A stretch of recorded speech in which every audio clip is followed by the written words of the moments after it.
Hi, and welcome to the Reading and Writing Life. I am Amanda, and this is my weekly wrap-up.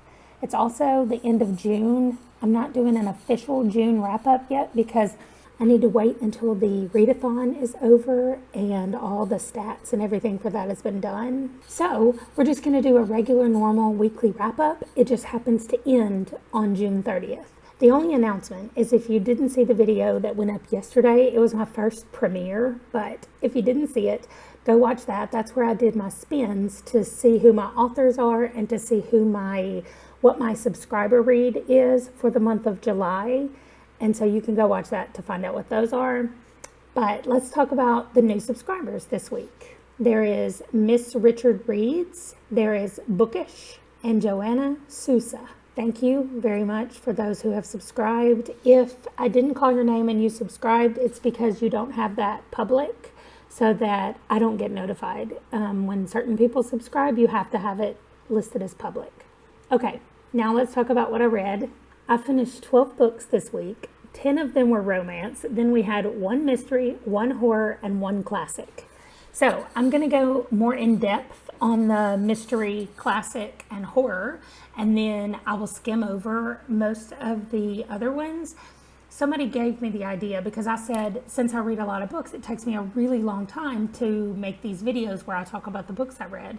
And they said, only do rants and raves. So the ones that I really didn't like are the ones that I really did like. So that sounds like a really good idea for me, and that's what I'm going to do. But first, my mystery was The Shape of Water.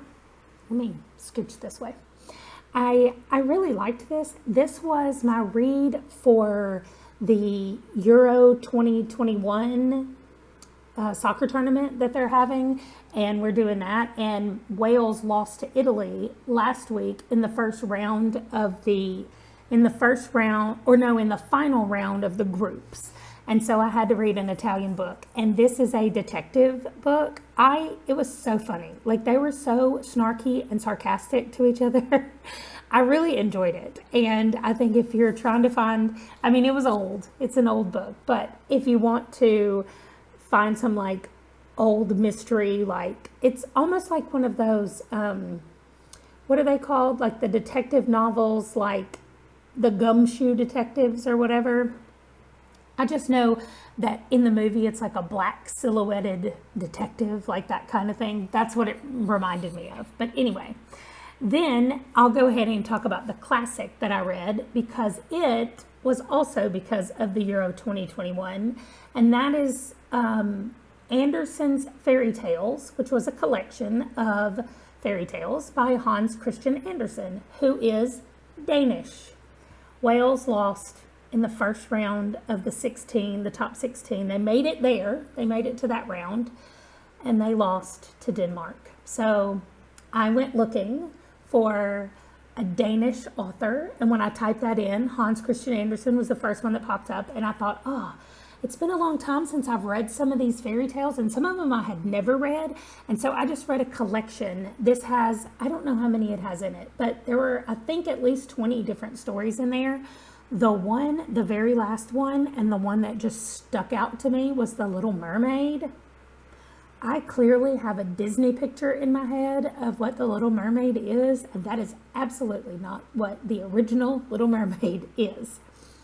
It was awful. So just be prepared. I for sure think that you should read it, but just be prepared. Then I read my one horror this week, and it was Stephen Graham Jones' Mapping the Interior. I did read the synopsis of this before I started, and it says something about a 12-year-old boy sees his dead father one night and realizes that his house is larger than he first suspected, and so he starts drawing a map of what the house should look like, but it doesn't really look like that. And I feel like, I guess that's enough of a description to get you started, but that is not at all what this book is about. It is about that little boy, but it is a journey. He's remembering, and we meet him when he is older, an adult, talking about what happened when he was 12 and he saw his dead father in the house. I was sucked in from the very beginning. I didn't know what was happening. I didn't know what was true and what was real. And those are the best kind of horror books, right? When you don't know what the truth is. And then when you find out, you're just like, what? And then this one even had like an extra element to it where you were like, oh, that's messed up. That's messed up. So I really liked it a lot.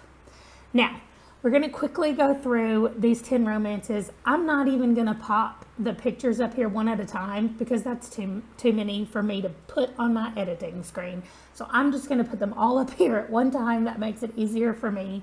We have Jaunty's Christmas, Depth of Field, Luring Lucy, Sin Undone, No Limits, Trick Roller, Dirty Talk, The AI Who Loved Me, Sweet Home Louisiana, and A Pizza My Heart. Okay, that last title is just super cute, by the way. Of course, it takes place in a pizza parlor. Adorable. There's only one that really stands out to me, and this author has consistently been one of my favorites all along. And this one is No Limits. Now, if you like, first of all, if you like romance, then stay around. If you don't like romance, then skip ahead to the next thing. If you like romance, she started out writing about an MMA fighter falling in love. Okay, that was the original book years ago. She herself did some MMA fighting, so she's really, really big into that. She likes it. Anyway, her characters are so real to me that I'm at this point now where I don't think I'll read one of her books without crying, whether it's happy tears or sad tears, and I don't even know how far into this I am because all of them are different series. So she'll have like 5 books in a series and then 5 books in a series. I think I'm going to do an entire video just about her books and what I have read so far. And I never do that for romance novels because every time in a romance novel, you're like, okay, I get it. 2 people meet and they fall in love and then they live happily ever after. That's the whole point, right, of a romance novel.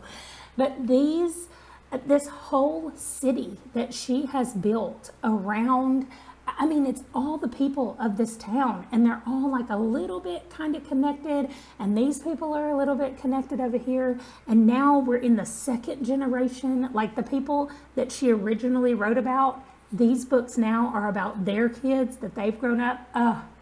So good. So good. So that is my rave. I do not have a rant because the rest of them were just like, okay. I mean, what I have decided though is there's a few of these that they're moving off of my old author list. My old author list was getting up to like 90 authors on it. And if you've seen my TBR, I generally only have room on it for like 2 or 3 old authors every month. The rest of the books are all from new authors. And so I don't want to try to read 80-something authors. Like by the time my favorites come back around again, it's going to be like a year from now. So if they do not wow me and really hook me like Amelia Finn does, then I am done. I'm just going to take them off my list and be like, that was a nice book. I enjoyed it. I do not need to read any further books from you at this point. And that's exactly how I feel. So I really do think I'm going to do a video about her books though. So if you like romance, you can watch that. If not, you can just skip that video. Okay, so books I'm currently reading. As of the very end of June, I'm reading nothing. I finished A Pizza My Heart this afternoon, and I'm not reading anything until July 1st. So on July 1st, you will see if you watched the video yesterday, I started The Stand by Stephen King because I need to read that this month, and it's really long, and I want to be able to take my time with it. So I went ahead and started that on the 1st, but what I'm really going to be starting are the first 4 books that I spun on my wheel that came out yesterday. And so that is Death of a Rainmaker, Don't Call at All, Murder at the Marina, and Ghost Mortem. Now, I'm not going to read all 4 at the same time. I'll read 2 because I always read 1 Kindle and 1 audio. So I'll read 2 at a time and then I'll switch to the other 2. And then I'll roll again and see what my next 4 books are. That is the way I'm going to do this TBR this month. The way I did it last month is I went from longest book to shortest book, which is why I read 12 books this last week because they were all really short. but I wanted to get all my big books done for the readathon. Well, I don't have to do that this month, so I'm just going to let the wheel decide what order I read my TBR in. I've already picked the TBR and I'm reading those books, but this will determine the order. So that's it. I hope that you liked this update. I am glad that it seems to be shorter than some of the others that I have done. I will try to keep them faster in the future just because I know I don't want to sit through long wrap-ups that people do, so I will try to keep them short like this. And if there's anything that I talked about, though, that you want to know more about and you want to hear more about it, you're welcome to put in the comments. You can go to my Discord channel. You can go to the Shelf Space Discord. Any Discord that I'm on, we can chat about any of these books. So thanks for watching, and I'll see you in the next one. Bye.